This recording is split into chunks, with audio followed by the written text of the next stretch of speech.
Assalamualaikum warahmatullahi wabarakatuh. Waalaikumsalam warahmatullahi wabarakatuh. Yang kami hormati Ibu dosen pengampu dan yang kami sayangi teman-teman sekalian. Di sini kami akan membuat video pembelajaran mengenai ukuran penyimpangan. Nah, untuk mempersingkat waktu, langsung saja materi pertama akan disampaikan oleh Ari Hayati Purba mengenai pengertian dan jenis ukuran penyimpangan, dan dilanjut dengan materi kedua rentang antar kuartil dan simpangan divisiasi kuartil. Kepada Ari Hayati Purba kami persilahkan. Baik, saya Ari Hayati Purba akan menyampaikan pengertian dan jenis ukuran penyimpangan. Next. Nah, ukuran penyimpangan adalah seberapa jauh suatu data berada atau menyebar dari pusat rangkaian atau kelompok data tersebut. Dengan kata lain, seberapa besar beda masing-masing nilai data tersebut terhadap rata-rata nilai rangkaian atau kelompok data tersebut. Nah, adapun pengertian lain ukuran penyimpangan yaitu berbagai macam ukuran statistik yang dapat digunakan untuk mengetahui penyebaran data, variasi, dan homogenitas data atau stabilitas data. Next.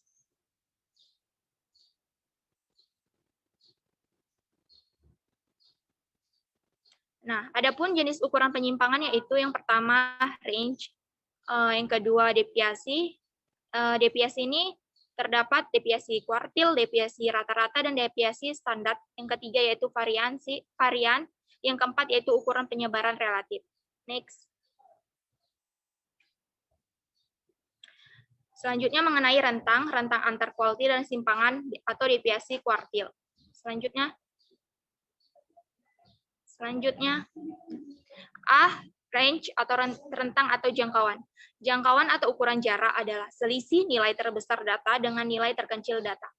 Adapun cara mencari jangkauan dibedakan antara data tunggal dan data kelompok. Yang pertama yaitu jangkauan data tunggal, di mana bila ada sekumpulan data tunggal X1, X2 sampai Xn, maka jangkauannya yaitu di mana rumusnya jangkauan sama dengan Xn kurang X1. Contohnya,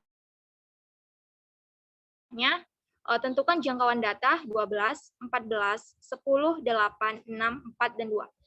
Penyelesaiannya yaitu semua data diurutkan dari yang terkecil sampai yang terbesar, di mana X7 sama dengan 14 dan X1 sama dengan 2. Jadi jangkauannya X7 kurang X1 sama dengan 14 kurang 2, yaitu 12. Selanjutnya. Untuk yang kedua yaitu jangkauan data berkelompok. Jangkauan data berkelompok ini dapat ditentukan dengan dua cara. Yang pertama, jangkauan adalah selisih titik tengah kelas tertinggi dengan titik tengah kelas terendah.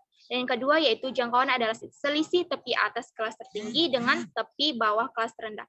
Contohnya, tentukan jangkauan dari distribusi frekuensi berikut.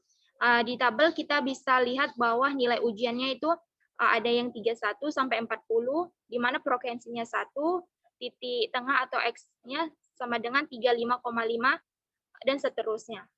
Next.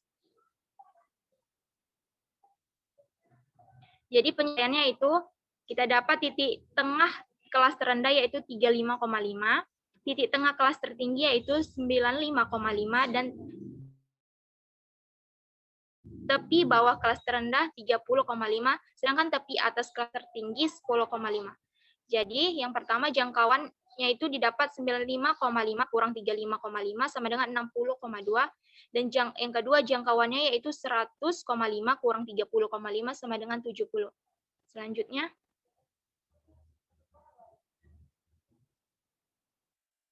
Yang B yaitu jangkauan antar kuartil dan jangkauan semi interkuartil. Jangkauan antar kuartil ini yaitu selisih antar kuartil atas atau Q3 dan kuartil bawah atau Q1. Di mana rumusnya yaitu JK atau jangkauan kuartil sama dengan Q3 kurang Q1. Jangkauan semi interkuartil adalah setengah dari selisih kuartil atas atau Q3 dan kuartil bawah atau Q1. Di mana rumusnya QD sama dengan setengah buka kurung Q3 kurang Q1. Jadi rumus-rumus di atas berlaku untuk data tunggal dan data berkelompok. Next. Yang pertama untuk data tunggal. Contohnya itu tentukan jangkauan antar kuartil dan jangkauan semi interkuartil dari 2, 6, 8, 5, 4, 9, dan 12. Jadi penyelesaiannya itu kita dapat Q1 sama dengan 4 dan Q3 sama dengan 9. Jangkauan kuartilnya itu kita masukkan rumusnya Q3 kurang Q1 sama dengan 9 kurang 4, jadi didapatkan 5. Untuk QD-nya sama dengan setengah, buka kurung Q3 kurang Q1 didapatkan setengah 9 kurang 4 sama dengan 2,5. Nah, untuk yang kedua yaitu untuk data berkelompok. Contohnya tentukan jangkauan antar kuartil dan jangkauan semi interkuartil yang didistribusikan frekuensi berikut. Jadi di tabel ini kita dapat lihat bahwa nilainya itu 30 sampai 39, 40 sampai 49, 50 sampai 59 dan seterusnya. Dan frekuensinya yaitu 2, 3, 5, 14, 24, 20 dan 12. Di mana jika dijumlahkan jumlah frekuensinya yaitu 80. Next.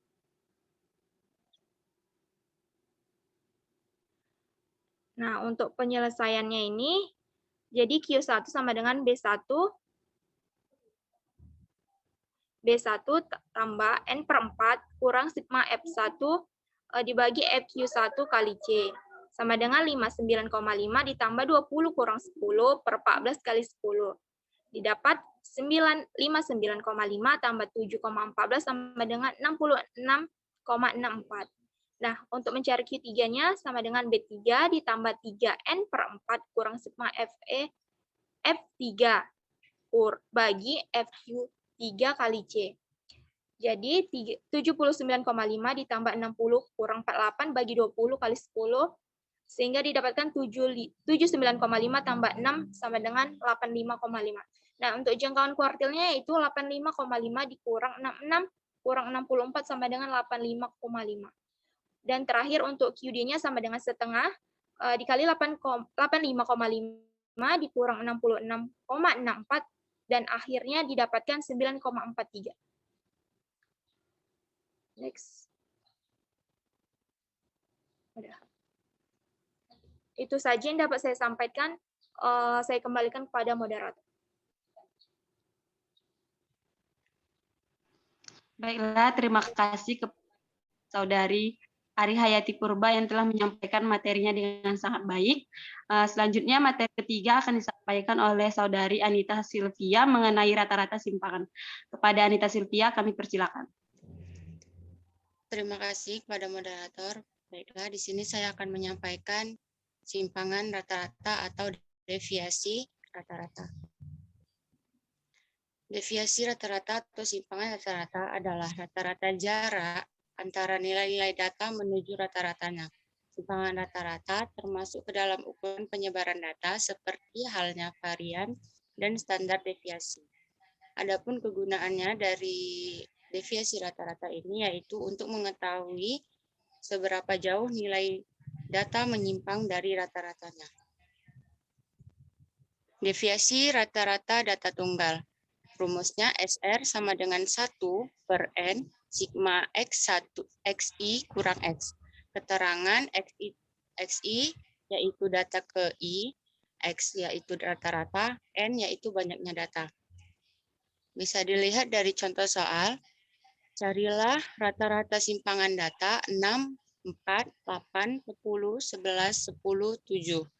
Penyelesaiannya, rata-rata sama dengan X, di dalam kurung itu nilai dari simpangan data, per 7 sama dengan 8. Jadi simpangan rata-ratanya adalah SR sama dengan 1 per 7, dikali nilai rata-rata dari simpangan data itu dikali dengan hasil. Jadi 6 dikurang 8, data rata-rata dari simpangan data tersebut dikurangi dengan hasil, yaitu 6 kurang 8 tambah 4 kurang 8 tambah 8 kurang 8 tambah 10 kurang 8 dan seterusnya. Hingga didapat 1 per 7, 2 tambah 4 tambah 0 tambah 2 tambah 3 tambah 2 tambah 1. Sama dengan 1 per 7 dikali 14 dan hasil akhirnya yaitu 2. Selanjutnya, deviasi rata-rata data kelompok.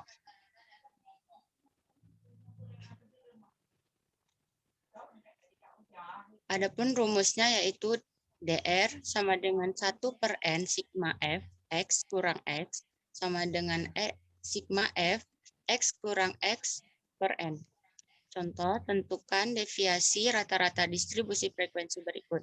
Dari tabel, terdapat nilai ujian 31 sampai 40, 41 sampai 50, 51 sampai 60, dan seterusnya. Dan ada juga frekuensinya 1, 25, 14, 25, 20, 12. Dan nilai X-nya, nilai X kurang X, dan nilai F X kurang X sudah tertera di tabel.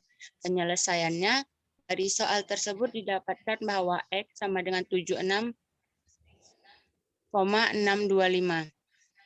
Maka dimasukkan rumusnya, sigma F X kurang X per N sama dengan 808 per 80 sama dengan 10:1. Next. Mungkin itu saja yang bisa saya sampaikan. Saya kembalikan kepada moderator. Baik, terima kasih kepada Saudari Anita Silvia. Selanjutnya, materi keempat mengenai simpangan baku akan disampaikan oleh Saudari Khairunisa Aulia Selian. Kami persilahkan. Baiklah, saya akan menyampaikan materi tentang simpangan baku atau deviasi standar dan varian.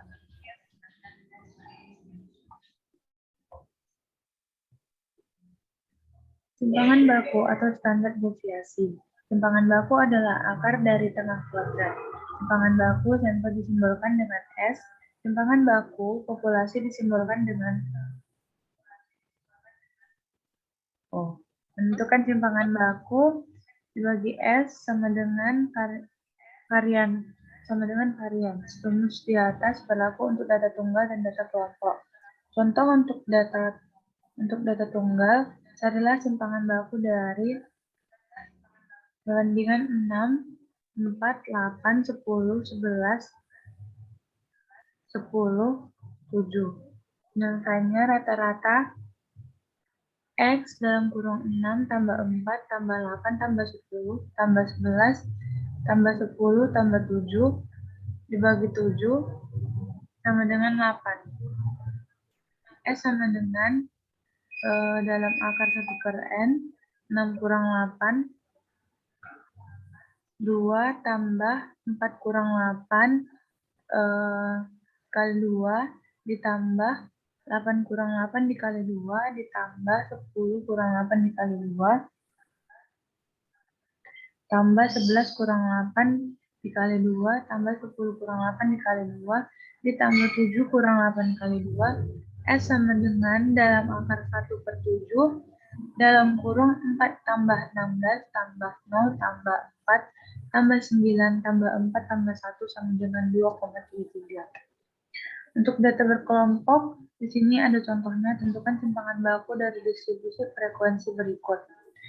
Di mana penyelesaiannya dari contoh soal tersebut diperoleh varian 168,984 sehingga simpangan baku adalah S dalam akar varian sama dengan 1 dalam akar 68,984 sama dengan 12,99. B. Variansi. Variansi merupakan simpangan baku yang dikuadratkan. Contohnya, carilah variansi dari 6, 4, 8, 10, 11, 10, 7. Cara menjawabnya adalah karena tadi di atas sudah dicari simpangan bakunya, yaitu 2,33, maka variansinya tinggal mengkuadratkan S2 sama dengan 2,332 sama dengan 5,43. Selanjutnya, saya kembalikan kepada moderator.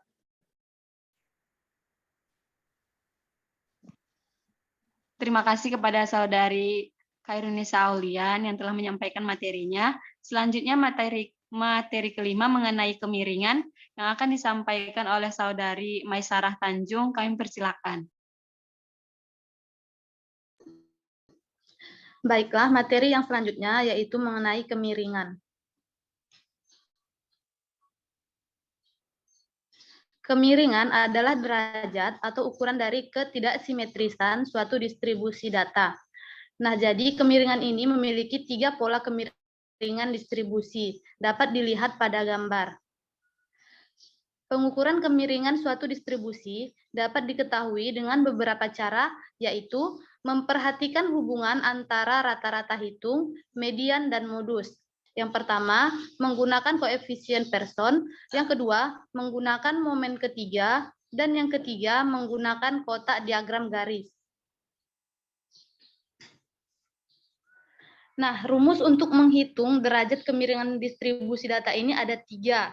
Yang pertama, rumus Pearson, di mana A sama dengan 1/S kali X kurang mod, atau A sama dengan 3/S kali X kurang med.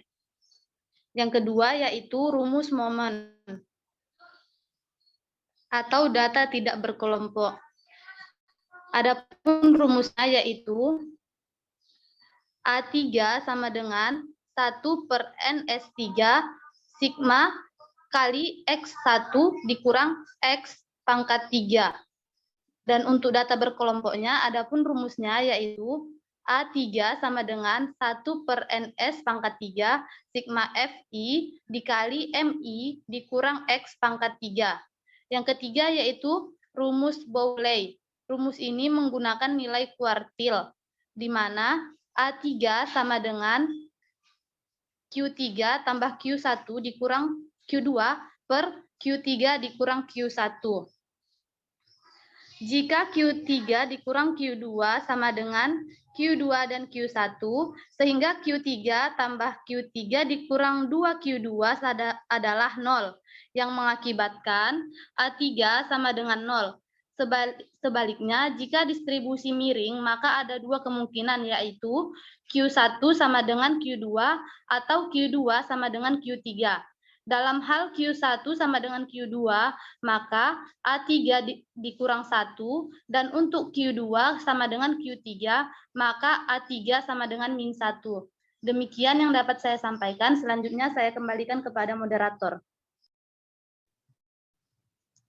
Terima kasih kepada Saudari Masyara Tanjung. Selanjutnya materi terakhir mengenai ukuran penyebaran relatif yang akan disampaikan oleh Saudari Nurul Muslimah Ritonga. Kami persilahkan. Terima kasih kepada moderator. Di sini saya akan menjelaskan mengenai ukuran penyebaran relatif. Next slide-nya.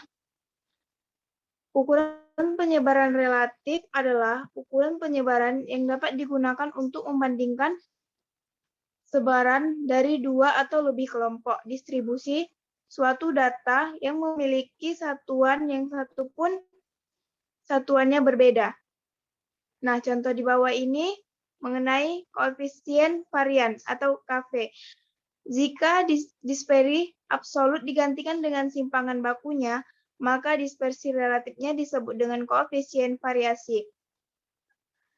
Di sini ada rumus yaitu KV sama dengan S per X kali 100%. Keterangan KP ini sama dengan koefisien variasi. S di sini sama dengan simpangan baku, X rata-rata. Contoh soal. Di sini ada contoh soal mengenai hasil penelitian 2 sekolah dasar kelas 1 diketahui jumlah siswanya yang menyukai matematika adalah sekolah dasar X sama dengan XA sama dengan 800 anak, SA sama dengan 8. Sekolah dasar Y sama dengan YA. 550 SB sama dengan 3. Tentukan koefisien varian masing-masing. Penyelesaian KPA sama dengan SA per XB kali 100% sama dengan B per 880 kali 100% sama dengan 1%. Selanjutnya itu ada KVB sama dengan SB kali XB kali 100% sama dengan 3 per 5,50 kali 100% sama dengan 0,55%. Yang kedua, itu ada ukuran penyebaran dispersi relatif lainnya. Ukuran penyebaran dispersi relatif berikut ini tidak sepopuler koefisien variasi. Maksudnya, tidak banyak digunakan dalam analisis statistik. 1. Koefisien dari range. Koefisien dari range ini dirumuskan sebagai koefisien range sama dengan xn kurang x1 per xn tambah x1. 2. Koefisien defisiasi kuartil. Koefisien defisiasi kuartil ini dirumuskan sebagai berikut. Koefisien deviasi kuartil sama dengan K3 kurang K1 per K3 tambah K1. Ketiga itu koefisien defisiasi rata-rata. Koefisien defisiasi rata-rata dirumuskan sebagai berikut. Koefisien defisiasi rata-rata sama dengan AD per X. Selanjutnya.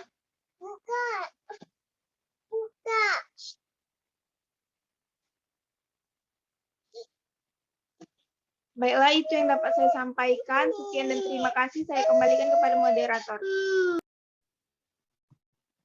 Terima kasih kepada Nurul Muslimah Ritonga dan kepada teman-teman sekalian yang telah menyampaikan materinya dengan sangat baik. Di sini saya akan menyampaikan kesimpulan mengenai materi kita, yaitu ukuran penyimpangan. Ukuran penyimpangan adalah seberapa jauh suatu data berada atau menyebar dari pusat rangkaian atau kelompok data tersebut. Dengan kata lain, seberapa besar pada masing-masing nilai data tersebut terhadap rata-rata nilai rangkaian atau kelompok data tersebut. Ukuran yang menyatakan jauh dekatnya suatu data ke pusat atau rata-rata serangkaian data tersebut ukuran penyebaran atau ukuran penyimpangan. Semakin jauh letak suatu data dari pusat, serangkaian datanya atau semakin besar beda antara nilai suatu data terdapat nilai pusat data, maka semakin besar dispersi data tersebut. Dalam dunia statistik dikenal beberapa macam ukuran penyebaran data. Ada ukuran yang paling sederhana atau kasar, sampai dengan ukuran yang paling dipandang memiliki kadar ketelitian yang tinggi, yaitu yang pertama ada range, yang kedua defisiasi, yang ketiga varian, dan yang keempat ukuran penyebaran relatif. Saya selaku sekian yang dapat kami sampaikan. Saya selaku moderator dari kelompok 5 menyampaikan atau mengucapkan maaf jika ada kesalahan pengucapan maupun penulisan kami, makalah kami. Kami akhiri, wabillahi taufiq wal hidayah. Wassalamualaikum warahmatullahi wabarakatuh. Waalaikumsalam warahmatullahi wabarakatuh.